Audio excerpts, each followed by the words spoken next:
Halo, assalamualaikum warahmatullahi wabarakatuh. Kembali lagi bersama channel calon ASN P3K. Pada kesempatan kali ini kita akan membahas tentang formasi P3K Guru Pendidikan Kewarganegaraan atau Guru PKN. Bagi teman-teman yang barusan bergabung, jangan lupa subscribe channel ini guna untuk mendukung kemajuan channel ini. Bagi teman-teman yang sudah subscribe, saya ucapkan terima kasih dan jangan lupa bunyikan loncengnya untuk mendapatkan update terbaru. Bagi teman-teman yang belum sempat menonton video-video sebelumnya, silahkan lihat kolom deskripsi karena di sana banyak sekali link-link video yang bisa ditonton, atau langsung saja kunjungi channel calon ASN P3K. Oke, langsung saja kita mulai pembahasan soal yang pertama. Soal nomor 1. Bagi bangsa Indonesia, kesadaran berbangsa dan bernegara, warga negara Indonesia menjadi sangat penting untuk mendukung dan pelaksanaan geopolitik bangsa ini. Setelah kemerdekaan diraih dan kedaulatan dipegang penuh, maka bangsa Indonesia hendaknya memandang geopolitik sebagai titik-titik: A. Wawasan Nusantara, B. Wawasan Wiyata Mandala, C. Wawasan kebangsaan, D. Wawasan bela negara, E. Kearifan lokal. Dari keempat ke lima pilihan tersebut, jawaban yang paling tepat adalah A. Wawasan Nusantara. Soal nomor 2. Kekuasaan yang berhubungan dengan penyelenggaraan pemeriksaan atas pengelolaan dan tanggung jawab tentang keuangan negara dikenal dengan istilah titik-titik: A. Kekuasaan eksaminatif, B. Kekuasaan konstitutif, C. Kekuasaan eksekutif, D. Kekuasaan legislatif, D. Kekuasaan moneter. Dari kelima pilihan tersebut, jawaban yang paling tepat adalah A. Kekuasaan eksaminatif. Soal nomor 3. Kewarganegaraan Republik Indonesia diatur dalam UU nomor 12 tahun 2006 tentang Kewarganegaraan Republik Indonesia. Menurut undang-undang ini, orang yang menjadi warga Indonesia atau WNI adalah titik-titik: A. Anak yang lahir dari perkawinan sah seorang ayah WNI dan ibu dari WNA, atau sebaliknya; B. Anak yang lahir dari luar perkawinan yang sah dari ibu WNA dan tidak diakui oleh ayahnya WNI; C. Anak yang lahir dari luar perkawinan yang sah dari ibu WNA yang diakui oleh seorang ayah WNI sebagai anaknya dan pengakuan itu dilakukan setelah anak tersebut berusia 18 tahun; D. Anak yang lahir di luar wilayah negara Republik Indonesia; E. Anak yang lahir dalam tenggang waktu 365 hari setelah ayahnya meninggal dunia dari perkawinan yang sah dan ayahnya adalah seorang WNI. Dari kelima pilihan tersebut, jawaban yang paling tepat adalah A. Anak yang lahir dari perkawinan yang sah dari seorang ayah WNI dan ibu warga negara asing atau WNA, atau sebaliknya. Soal nomor 4. Omit adalah proporsi peserta tes yang tidak menjawab pada semua alternatif jawaban. Butir soal yang baik jika omit paling banyak: titik A 10% dari peserta tes, B 25% dari peserta tes, C 50% dari peserta tes, D 75% dari peserta tes, E 90% dari peserta tes. Dari kelima pilihan tersebut, jawaban yang paling tepat adalah A. 10% dari peserta tes. Soal nomor 5. Terdapat dua nilai dasar yang dikembangkan dalam Undang-Undang Dasar Negara Republik Indonesia tahun 1945 berkenaan dengan pelaksanaan desentralisasi dan otonomi daerah di Indonesia. Salah satunya adalah nilai yang diwujudkan dalam pandangan bahwa Indonesia tidak mempunyai kesatuan pemerintahan dari lain di dalamnya yang bersifat negara, Einheitsstaat, yang berarti kedaulatan yang melekat pada rakyat, bangsa, dan negara Republik Indonesia tidak akan terbagi di antara kesatuan-kesatuan pemerintah. Nilai tersebut merupakan titik-titik: A. Nilai unitaris, B. Nilai vital, C. Nilai uniform, D. Nilai formal, E. Nilai dasar desentralisasi teritorial. Dari kelima pilihan tersebut, jawaban yang paling tepat adalah A. Nilai unitaris. Soal nomor 6.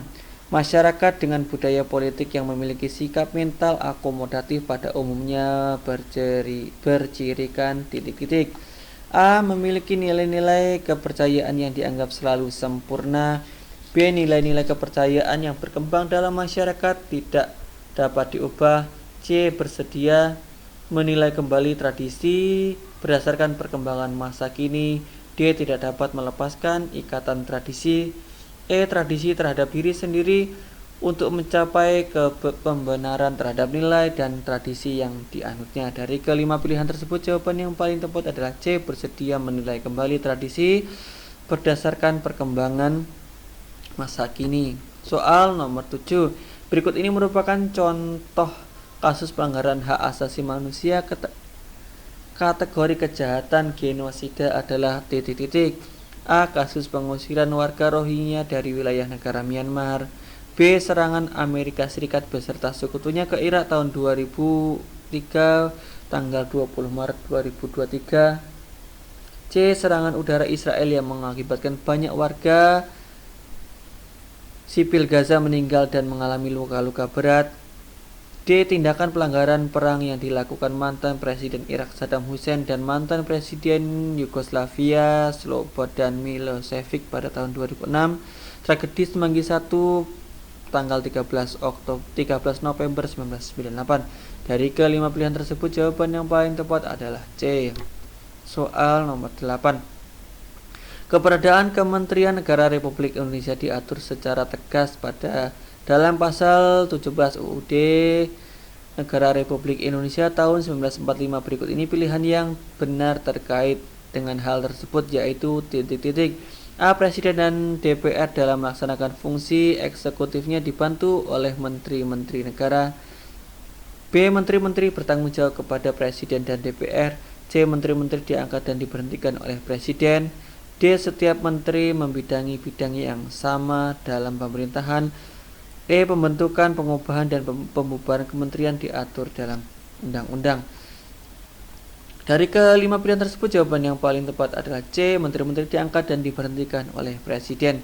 Soal nomor 9. Menurut Laude Ida, tata kelola pemerintahan yang baik memiliki salah satunya harus memiliki ciri self-enforcing proses, yaitu titik-titik.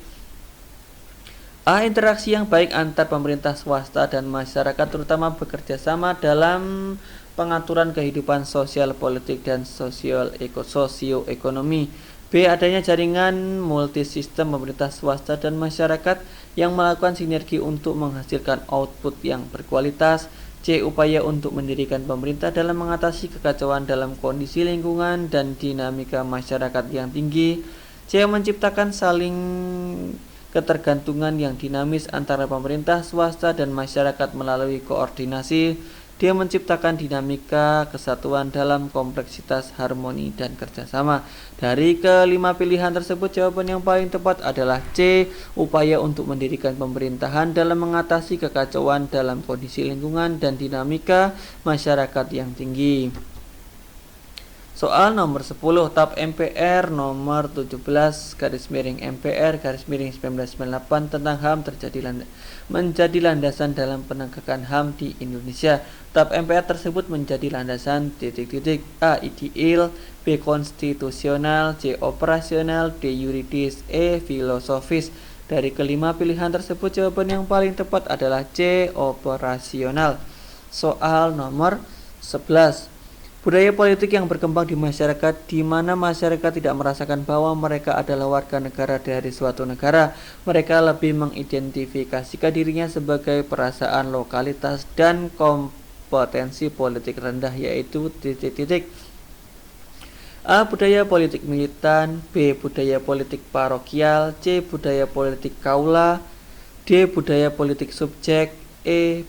Budaya politik partisipan. Dari kelima pilihan tersebut, jawaban yang paling tepat adalah B. Budaya politik parokial. Soal nomor 12. Berikut ini yang merupakan kewenangan Presiden Republik Indonesia sebagai kepala pemerintahan, yaitu titik-titik. A. Memegang kekuasaan yang tertinggi atas Angkatan Darat, Angkatan Laut, dan Angkatan Udara. B. Membuat perjanjian internasional lain dengan persetujuan DPR. C. Menyatakan keadaan bahaya. D. Memberi gerasi rehabilitasi dengan memperhatikan pertimbangan Mahkamah Agung. E. Mengangkat dan memberhentikan menteri-menteri. Dari kelima pilihan tersebut, jawaban yang paling tepat adalah E. Mengangkat dan memberhentikan menteri-menteri. Soal nomor 13. Contoh perilaku yang menunjukkan sesuai dengan nilai Pancasila dalam berdiskusi antara lain titik-titik. A. Menyampaikan pendapat secara spontan. B. Bebas menyampaikan pendapat. C. Menyampaikan pendapat yang berbeda. D. Berbicara setelah dipersilahkan moderator. E. Berani menyampaikan kebenaran. Dari kelima pilihan tersebut, jawaban yang paling tepat adalah E. Berani menyampaikan kebenaran. Soal nomor 14. Seseorang keturunan bangsa B yang menganut asas ius sanguinis lahir di negara A yang menganut asas ius soli. Karena ia keturunan bangsa B, maka dianggap sebagai warga negara B. Akan tetapi negara A juga menganggap dia warga negaranya berdasarkan tempat kelahirannya. Ilustrasi di atas menunjukkan kemungkinan status kewarganegaraan orang tersebut, yaitu titik-titik. A. Apatrid. B. Multipatrid. C. Stelsil aktif. D. Stelsil pasif. D. Bipatrid. Dari kelima pilihan tersebut, jawaban yang paling tepat adalah B. Bipatrid. Soal nomor 16. Penilaian otentik memiliki karakteristik tertentu yang berbeda dengan penilaian berikut. Ini karakteristik dari penilaian otentik yang tepat, yaitu titik-titik. A. Penilaian otentik digunakan untuk keperluan penilaian diagnostik. B. Penilaian otentik digunakan semata untuk penilaian pengetahuan. C. Penilaian otentik dilaksanakan secara parsial dan pada waktu tertentu sehingga dapat mengukur perkembangan kemampuan peserta didik. D. Penilaian otentik dapat dijadikan sebagai umpan balik untuk pengembangan kompetensi peserta didik secara komprehensif. Dari keempat pilihan tersebut, jawaban yang paling tepat adalah D. Penilaian otentik dapat dijadikan sebagai umpan balik untuk pengembangan kompetensi peserta didik secara komprehensif. Soal nomor 16. Seorang guru PPKN melakukan penilaian pada setiap tatap muka atau beberapa kali tatap muka pada penyampaian materi pokok bahasan atau sub pokok bahasan. Penilaian yang dilakukan oleh guru PPKN tersebut yaitu titik-titik. A. Penilaian diagnostik. B. Penilaian sumatif. C. Measurement. C. Penilaian formatif. E. Tes. Dari kelima pilihan tersebut, jawaban yang paling tepat adalah D. Penilaian formatif. Soal nomor 17. Berikut ini pilihan yang tepat tentang sistem pemerintahan negara Republik Indonesia setelah perubahan UUD 1945, yaitu titik-titik. A. Bentuk pemerintahan adalah negara republik, sedangkan untuk sistem pemerintahan yaitu parlementer. B. Kekuasaan kepala negara tak terbatas. C. Kabinet atau menteri diangkat oleh presiden dan bertanggung jawab kepada DPR. D. Kekuasaan yudikatif dijalankan oleh Mahkamah Agung dan badan peradilan di bawahnya. E. Bentuk negara kesatuan dengan prinsip sentralisasi daerah yang luas. Dari kelima pilihan tersebut, jawaban yang paling tepat adalah D. Kekuasaan yudikatif dijalankan oleh Mahkamah Agung dan badan peradilan di bawahnya. Soal nomor 18. Berikut ini yang bukan merupakan ragam hak-hak asasi manusia menurut para cendekia, yaitu titik-titik. A. Hak aktualisasi diri. B. Hak kemerdekaan. C. Hak persamaan derajat. D. Hak untuk dihargai. E. Hak bergaul satu dengan yang lain. Dari kelima pilihan tersebut, jawaban yang paling tepat adalah A. Hak aktualisasi diri, self-actualization. Soal nomor 19. Pancasila sebagai dasar negara yuridis formal konstitusional tercantum dalam pembukaan UUD 1945. Hal ini merupakan fungsi Pancasila sebagai titik-titik. A. Ideologi terbuka. B. Sumber hukum. C. Alat pemersatu bangsa. D. Kepribadian bangsa. Dari keempat pilihan tersebut, jawaban yang paling tepat adalah B. Sumber hukum. Soal nomor 20. Terkait dengan hak asasi manusia, bunyi Undang-Undang Dasar Negara Republik Indonesia tahun 1945 pada pasal 28D ayat 1, yaitu titik-titik. A. Setiap orang berhak membentuk keluarga dan melanjutkan keturunan melalui perkawinan yang sah. B. Setiap orang berhak mengembangkan diri melalui pemenuhan kebutuhan dasarnya. C. Setiap Orang berhak atas pengakuan jaminan, perlindungan, dan kepastian hukum yang adil serta perlakuan yang sama di hadapan hukum.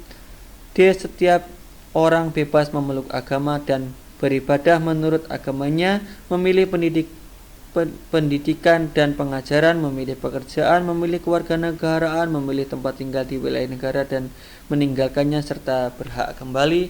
E. Setiap warga berhak untuk berkomunikasi dan memperoleh informasi untuk mengembangkan diri dan lingkungan sosialnya, serta berhak untuk mencari, memperoleh, memiliki, menyimpan, mengolah, dan menyampaikan informasi dengan menggunakan segala jenis saluran yang tersedia. Dari kelima pilihan tersebut, jawaban yang paling tepat adalah D.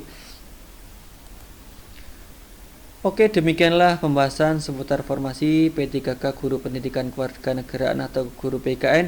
Bagi teman-teman yang barusan bergabung, jangan lupa subscribe channel ini guna untuk mendukung kemajuan channel ini. Bagi teman-teman yang sudah subscribe, saya ucapkan terima kasih dan jangan lupa bunyikan loncengnya untuk mendapatkan update terbaru. Bagi teman-teman yang merasa video ini bermanfaat, jangan lupa share ke teman-teman yang lain agar video ini semakin bermanfaat, dan saya ucapkan terima kasih dan akhirnya saya akhiri. Wassalamualaikum warahmatullahi wabarakatuh.